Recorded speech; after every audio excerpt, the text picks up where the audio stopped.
Nous allons donc voir maintenant la schémisation, où nous allons devoir parler du contenant sémantique, du contenant syntaxique et du contenu sémantique des formules. Et nous allons voir que la différence entre les deux n'est pas toujours très claire comme de l'eau.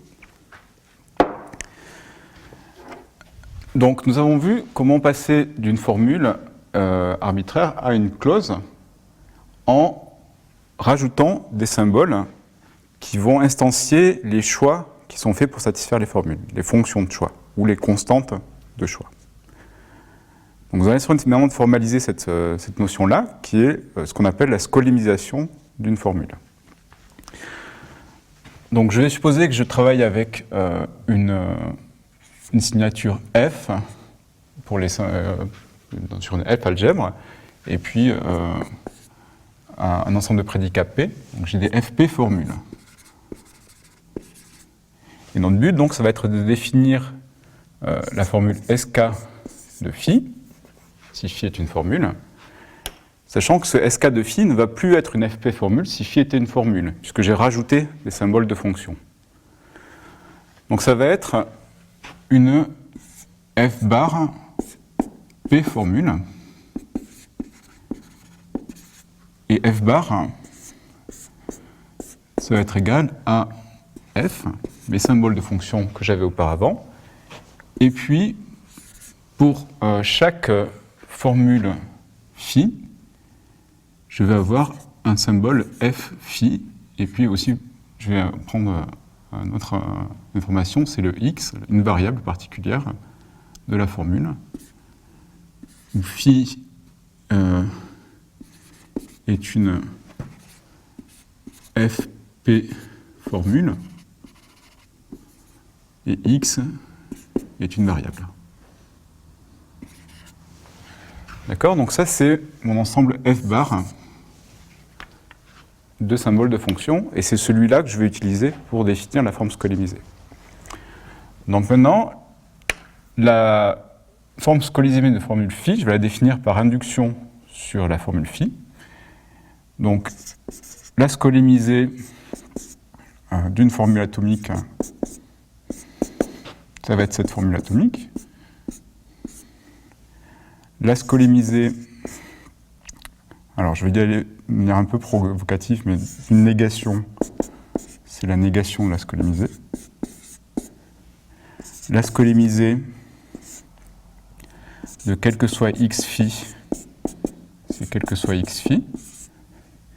La schémisée de phi ou de phi et psi, ça va être la schémisée de phi ou la schémisée de psi.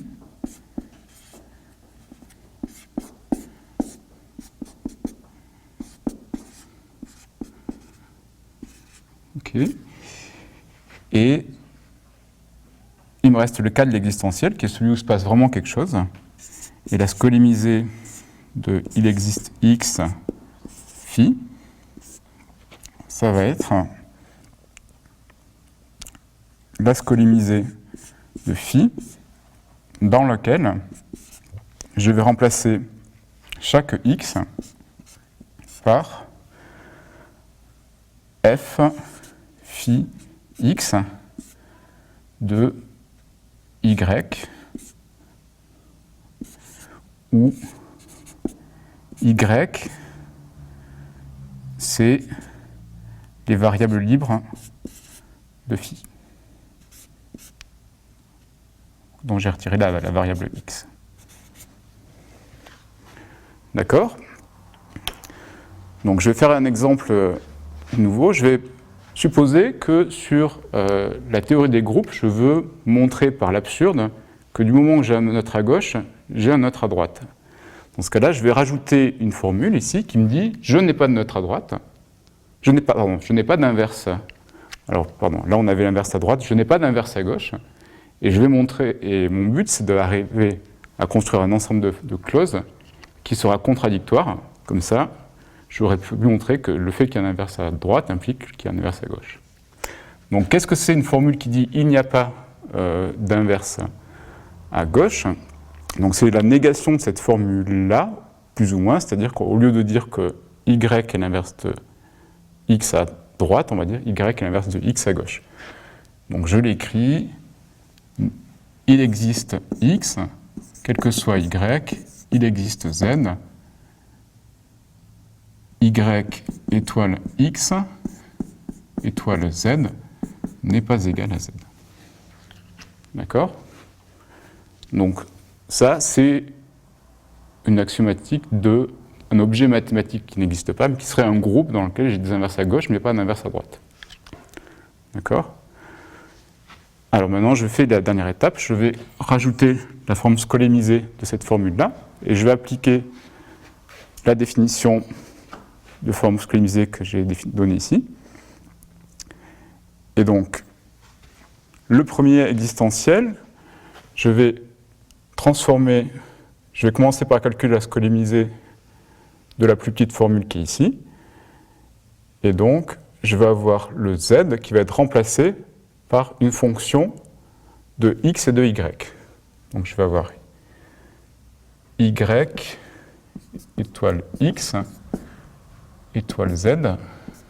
Alors, z, j'ai dit, est remplacé par une fonction de x et de y est différent de f de x, y. Je peux rajouter le quel que soit. Et le dernier il existe va être remplacé maintenant par une constante, puisque j'ai plus de variable libre. Donc, je vais avoir une constante c qui arrive ici. Pardon, j'ai remplacé des y au lieu des x. Voilà. Donc, maintenant, on a envie de relier le fait de satisfaire une formule dans la structure initiale à satisfaire une formule scolémisée. Donc, on va avoir deux façons de passer d'une FP structure à une F bar P structure. Donc si j'ai une structure S, je vais définir une structure S bar, je vais le définir juste après, qui va permettre d'interpréter les nouveaux symboles de Skolem. Dans l'autre sens, si j'ai une structure, une F bar P structure T, je peux avoir une FP structure.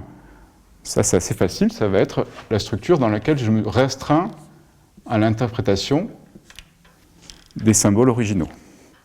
Ils sont déjà interprétés là, j'ai qu'à les réinterpréter pareil. Donc il s'agit de comprendre que font ces deux transformations sur les formules scolémisées.